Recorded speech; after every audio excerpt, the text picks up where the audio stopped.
क्योंकि अगर आप हमारे मित्र हैं हम आपको बता देंगे, लेकिन मुश्किल है ना, आपके माध्यम से भारतीय जनता पार्टी जान जाएगी, इसलिए अभी नहीं बताएंगे। अच्छा, कांग्रेस का भी गठबंधन में आ रही, जिस तरीके से प्रियंका और जयंत की मुलाकात हुई लगभग 1 घंटे, तो क्या कांग्रेस भी आ रही साथ? अच्छा, किसी रेस्टोरेंट में हम किसी से मिल जाए तो कोई बात हुई? हाँ ठीक बात है, भूल गया और मैं फ्लाइट से निकलूं बात कुछ और कह दूं तो। लेकिन सर, रेस्टोरेंट में मिलने के बाद एक साथ जाना दिल्ली कुछ तो दर्शाता है, और अभी जो हम मिला है उसके लिए क्या दर्शाता है?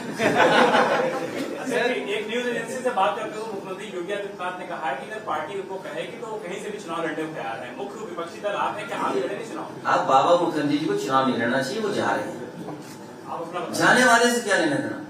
आप चुनाव लड़ेंगे? समाजवादी पार्टी ने तय किया है और समाजवादी पार्टी तय करेगी, और मैदान में चुनाव जब होगा तो चुनाव में होंगे मैदान में। ये क्या बात हुई, आप क्या कह रहे हो? पार्टी तय करेगी, और जब चुनाव मैदान में है तो चुनाव से पीछे कैसे हटेंगे हम लोग? सर, आपकी एक बयान, क्योंकि जैसे ही हाँ को उस क्षेत्र पूछोगे सर आपके क्षेत्र में बताइएगा, उस समय पर बताएंगे। सर आपकी बयान को बार-बार कई राजनीतिक दलों ने उसको चलाया है, कई राजनीतिक दलों ने उसको सवाल उठाया है। जो आपने महात्मा गांधी और जिन्ना को लेकर कहा था, उसका कॉन्टेक्स्ट क्या था, अगर आप एक बार क्लियर कर देते? क्यों करें कॉन्टेस्ट? मैं तो कहूंगा ना कि दोबारा किताबें पढ़ लें, दोबारा किताबें पढ़नी चाहिए। सर, महोला इटावा में, और सबसे बड़ा सवाल ये है कि भारतीय जनता पार्टी ये बताए, क्योंकि हम लोग गोमती के किनारे बैठे हैं, जब डिफेंस एक्सपो लगा था तो इसी गोमती किनारे को सजाया गया था, सुंदर बनाया गया था, इसकी साफ सफाई की गई थी, फौज को दिखाने के लिए, जो इन्वेस्टर है उनको दिखाने के लिए, हवाई जहाज, हेलीकॉप्टर, रोइंग, न जाने क्या क्या पानी की चीजें, बोट्स डाली गई थी। वो इन्वेस्टमेंट कहाँ है? वो इन्वेस्टमेंट कब आएगा? और यहीं पर सबसे बड़ा एक इन्वेस्टमेंट मीट हुई थी, जिसमें न जाने कितने लाख करोड़ का ये कहा गया था कि इन्वेस्टमेंट आने वाला है, एमओयू हुआ है।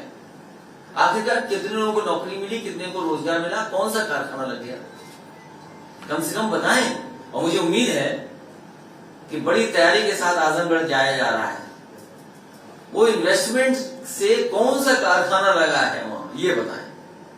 और पिछले 4.5 साल में कम से कम आजमगढ़ की जनता को, उत्तर प्रदेश की जनता को ये बताकर के आगे कि क्या विकास किया है इन्होंने। और आप तो लखनऊ में रहते हैं, पत्रकार साथी, लखनऊ का विकास बता दो। जो स्टेशन समाजवादियों ने बनाई वही स्टेशन है, कोई नई स्टेशन नहीं बनी मेट्रो की। जहां तक मेट्रो जाती है, मेट्रो वहीं से लौट आती है।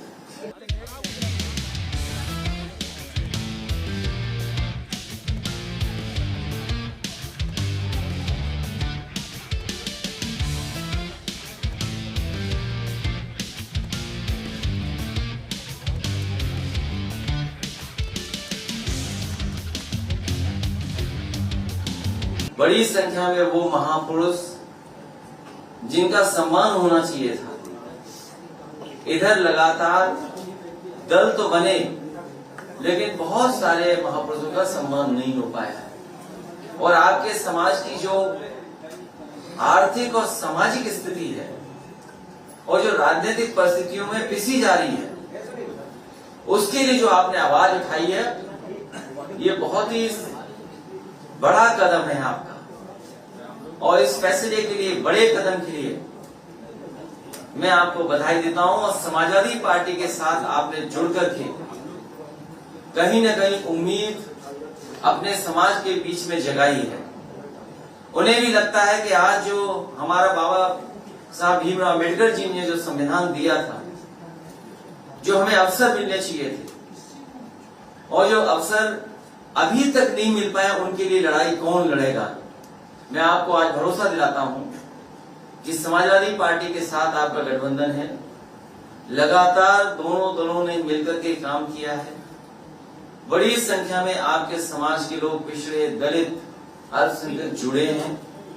जहां आपने जोड़ करके उनको एक रास्ता दिखाया, एक दिशा दी है, उसमें समाजवादी पार्टी आपका हमेशा सहयोग करती रहेगी। जनवादी पार्टी, सोशलिस्ट, और आज जरूरत है सोशलिस्ट लोगों की। जिस तरह की परिस्थितियां हो गई, जिस तरह के राजनीतिक घटनाक्रम हो रहे हैं, ये उत्तर प्रदेश वो प्रदेश है, कई देशों में आबादी से बड़ा प्रदेश है। इस सरकार ने न केवल बाबा साहब भीमराव अम्बेडकर जी के सिद्धांत को नहीं माना है, वही डॉक्टर राममनोहर लोहिया जी का जो सिद्धांत था कि इनको हक और सम्मान मिल जाए, उस हक और सम्मान को भी छीना जा रहा है। चीजें बेची जा रही हैं, बाजार में हर चीज लगा दी है। कोई सरकार अगर चीजें बाजार में लग जाएगी तो कोई खरीदने आ ही जाएगा। सब कुछ बेचना चाहती है सरकार, और ये सरकार बनी रही तो हो सकता है सब कुछ बेच करके सरकार को भी आउटसोर्स करके छोड़ के चले जाए। इसलिए हम सब लोगों को सावधान रहना है। मुझे खुशी है इस बात की कि जनवादी पार्टी सोशलिस्ट का आज अपना कार्यालय हो गया है, लखनऊ राजधानी में कार्यालय हो गया। ये शुरुआत है। अखिलेश जी, ग्रामीण स्तर में श्रम कार्ड बनाया जा रहा है, गांव सबसे ज्यादा ग्रामीण बनाया जा रहा है, और उसको बैंक से लिंक किया जा रहा है, और बताया जा रहा है कि जो चुनाव आएगा 1-2 महीने, तो उसमें 2 किसानों का या ग्रामीणों में पैसा बांट करके वोट खरीदने का। आपके वॉलंटियर, आप लोग इससे निपटने के लिए क्या प्लान बनाएंगे? मैं धन्यवाद देता हूं आपको, अगर ये जानकारी दी है तो इस पर जरूर विचार करेंगे। और भारतीय जनता पार्टी चुनाव से पहले कुछ भी कर सकती है। खाद की बोरी से चोरी है, खाद मिल नहीं रही, डीएपी मिल नहीं रही, लगातार डेटा कलेक्शन का काम हो रहा है, लगातार वहां गांव में एक टेक्निकल आदमी को अपॉइंट किया जिससे सूचना सब कुछ ली जा रही है और डेटा कलेक्ट किया जा रहा है। तो पता नहीं क्या झूठ बोला जाएगा चुनाव से पहले। इसलिए मैंने कहा कि समाजवादी पार्टी और जनवादी पार्टी सोशलिस्ट को भी सावधान रहना पड़ेगा। ये तो भुक्तभोगी हैं, इन्होंने खुद देखा अपनी आंखों से कि लोगों की उंगली पर स्याही लगा दी गई कि तुमने वोट डाल दिया रात में ही। हजारों वोट ऐसे हुए, हजारों लोगों को, सोचिए 40,000 लोगों का वोट नहीं पड़ पाया, स्याही उनकी उंगली पे पहले लगा दी। तो जो आप कह रहे हो बात, उससे हम लोगों को सावधान रहना पड़ेगा, उसकी भी तैयारी करनी पड़ेगी। तो सर, लोक भवन और विधानसभा के आसपास किलेबंदी जैसा माहौल रहता है, बहुत पुलिस रहती है, उसके बावजूद भी आज एक युवक ने उन्नाव के आत्मदाह कर लिया, 30% वो जल भी गया है, और जमीन विवाद था, लोकल पुलिस की तरफ से कोई मदद नहीं गई थी, और कानून व्यवस्था के बारे में सरकार एक बात आप स्वीकार कर लीजिए, और हम तो पत्रकार साथियों से कहेंगे, आपको घटनाएं और पूरे प्रदेश की समय समय पर सूचना मिलती है कानून व्यवस्था को लेकर के। इतनी खराब कानून व्यवस्था कभी उत्तर प्रदेश में नहीं हुई जैसी आज है। चाहे वो बेटियां हो, बहनें हो, उनके साथ जो घटनाएं घट रही हैं, या जो पुलिस के माध्यम से उत्पीड़न हो रहा है, पुलिस के आगे कोई सुनवाई नहीं है। और इसी तरह कस्टोडियल डेथ सबसे ज्यादा उत्तर प्रदेश में हुई है। नेशनल ह्यूमन राइट कमीशन ने सबसे ज्यादा नोटिस उत्तर प्रदेश को दी है। और इस तरह की घटना चाहे मुख्यमंत्री कार्यालय हो, मुख्यमंत्री का ऑफिस हो, लोग न्याय के लिए आत्मदाह किए, पहली बार जान नहीं गई है। न जाने कितने पीड़ित जिन्हें न्याय नहीं मिला जिला स्तर पर, वो मजबूरी में यहाँ लखनऊ आते हैं मुख्यमंत्री आवास में कि उन्हें कहीं न्याय मिल जाएगा। लेकिन न्याय देने वाला कौन है? किसकी सुनवाई है सरकार में? किसी की सुनवाई नहीं।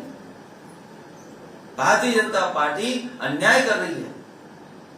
इस सरकार में सबसे ज्यादा उत्पीड़न है, और अगर आप ज्यादा देर खबर चला दोगे तो हो सकता है आप भी मुकदमा दर्ज हो जाए। जैसे ही आप खबर चलाओगे 5 मिनट के बाद आपको खबर गिरानी पड़ेगी।